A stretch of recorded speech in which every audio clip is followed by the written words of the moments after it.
Hi, welcome to my channel. New year 30 டே சேலஞ்சோட டே 5 அன்னைக்கு காலையிலேருந்து night வரைக்கும் நீங்கள் எடுத்துக்கக்கூடிய உணவுப் பொருட்கள் தான் இப்போ நம்ம பார்க்க போகிறோம். நீங்கள் காலையில் எழுந்த உடனே வாய் கொப்பளிச்சுட்டு ஒரு டம்ளர் சூடான சுடு தண்ணி குடித்ததுக்கப்புறமா ஒரு 10 நிமிஷம் மெடிடேஷன் பண்ணுங்கள். அதுக்கப்புறம் எப்பவும் போல் உங்களோட ரொட்டீனான வேலைகள் செய்யுங்க. நீங்கள் ஃப்ரெஷ் ஆனதுக்கப்புறமா எம்டி ஸ்டமக்கில் நீங்கள் எடுத்துக்கக்கூடிய அந்த மார்னிங் ட்ரிங்க் என்ன அப்படின்னு பார்த்தீங்கன்னா, ஒரு பாதி வெள்ளரிக்காய் எடுத்துக்கோங்க. நாட்டு வெள்ளரிக்காய் எடுத்துக்கிட்டாலும் சரி, இல்லை நீங்கள் சீமை வெள்ளரிக்காய் எடுத்துக்கிட்டாலும் சரி. இப்போ நாட்டு வெள்ளரிக்காய் அப்படின்னா அதோட தோல் எடுக்க வேண்டாம். சீமை வெள்ளரிக்காய் அப்படின்னா அதோட தோல் கொஞ்சம் கனமாக இருக்கும். அந்த தோலை மட்டும் சீவி எடுத்துகிட்டு பாதி வெள்ளரிக்காவை சின்ன சின்ன துண்டுகளாக மிக்ஸி ஜாரில் கட் பண்ணி போட்டுக்கோங்க. அதில் ஒரு 2 ஸ்பூன் இருக்க மாதிரி தயிர், ஒரு சிட்டிகை உப்பு சேர்த்து ஒரு டம்ளர் தண்ணி அதோடு சேர்த்து நல்லா கிரைண்ட் பண்ணுங்கள். நல்லா கிரைண்ட் பண்ணிவிட்டு காலையில் எம்டி ஸ்டமக்கில் இந்த வெள்ளரிக்காய் மோர் எடுத்துக்கோங்க. இதுதான் காலையில் எம்டி ஸ்டமக்கில் நீங்கள் குடிக்கணும். பாதி வெள்ளரிக்காய் போதும், சரிங்களா? அடுத்து உங்களோட பிரேக்ஃபாஸ்ட்டுக்கு பார்த்திங்கன்னா, ராகி மாவு இருக்கு இல்லையா, அதில் ஒரு 3 ஸ்பூன் இருக்க மாதிரி ராகி மாவு எடுத்துக்கோங்க.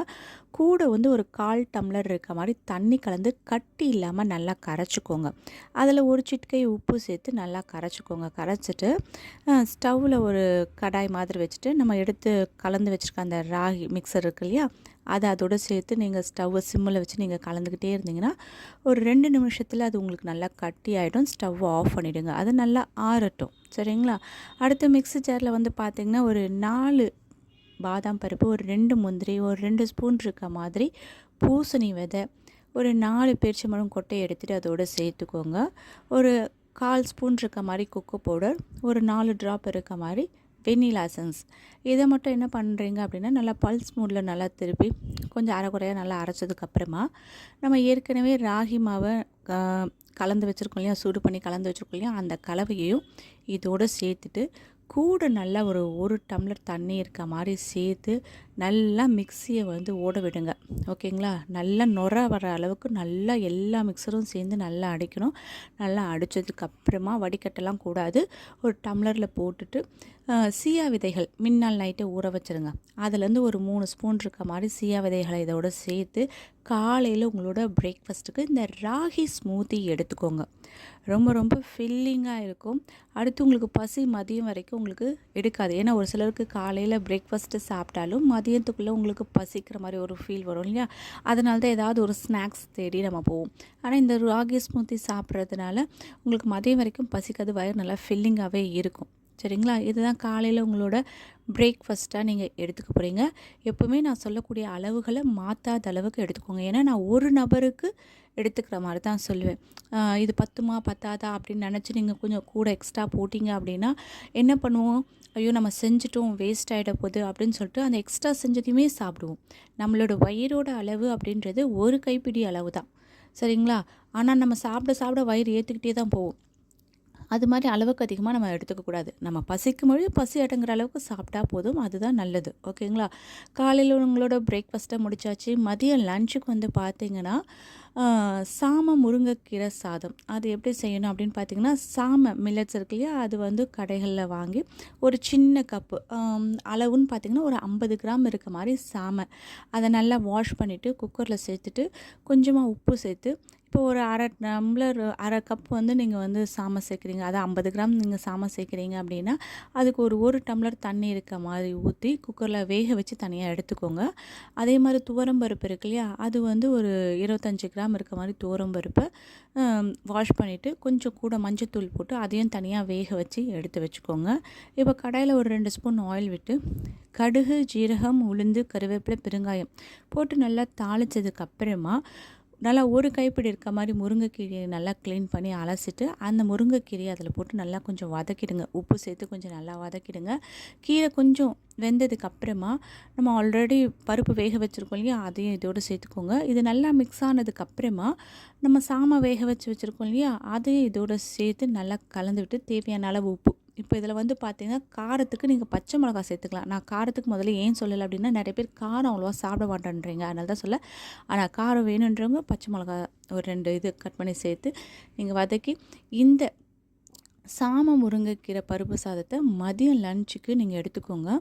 இது கூட வந்து நீங்கள் சைட் டிஷ்ஷுக்கு வந்து பார்த்தீங்கன்னா, நீங்கள் நான்வெஜ் சாப்பிட்றதாக இருந்தால் ஒரு 2, 3 பீஸ் இருக்க மாதிரி சிக்கன் கிரேவி சேர்த்து எடுத்துக்கலாம். இல்லை முட்டை வந்து வேக வச்சு அதை வந்து தொக்கு மாதிரி பண்ணி கூட எடுத்துக்கலாம். நீங்கள் வெஜிடேரியன் சாப்பிட்றவங்களாக இருந்ததுன்னா ஒரு வாழைக்காய் பொரியலோ, கொஞ்சம் காரமாக இருக்கிற மாதிரி ஒரு பொரியல் வறுவல் செஞ்சு நீங்கள் மதியம் லஞ்சுக்கு இப்படி எடுத்துக்கலாம். சரிங்களா?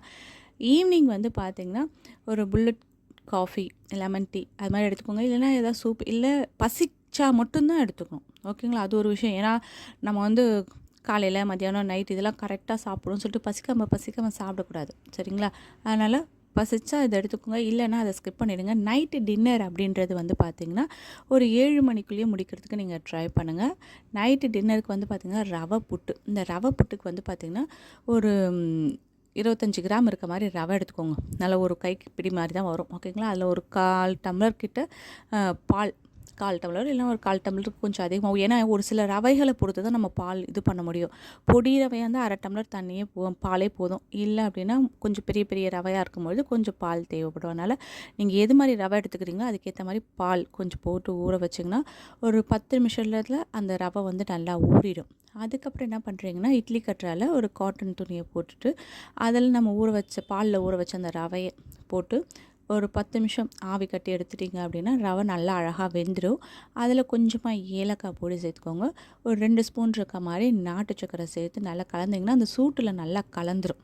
கலந்ததுக்கப்புறமா வீட்டில் முந்திரி பாதாம் இருந்தால் மட்டும் ஒரு 2 பொரிச்சு அதோட சேர்த்து நைட்டு உங்கள் டின்னருக்கு எடுத்துக்கலாம். இன்னைக்கு காலையிலேருந்து நைட் வரைக்கும் இது வரைக்கும் நான் சொன்ன உணவுப் பொருட்கள் எல்லாமே சுவைக்கு அவ்வளோ நல்லாயிருக்கும், டேஸ்டியாகவும் இருக்கும். உங்களோட வெயிட் லாஸ்க்கு ரொம்ப ரொம்ப நல்லது. இதில் எல்லாமே கேலரிஸ் வந்து எல்லாத்துலேயுமே கேலரிஸ் இருக்குது. ரொம்ப ரொம்ப கம்மி. உங்களோட வெயிட் லாஸ்க்கு ரொம்பவும் நல்லது. சரிங்களா?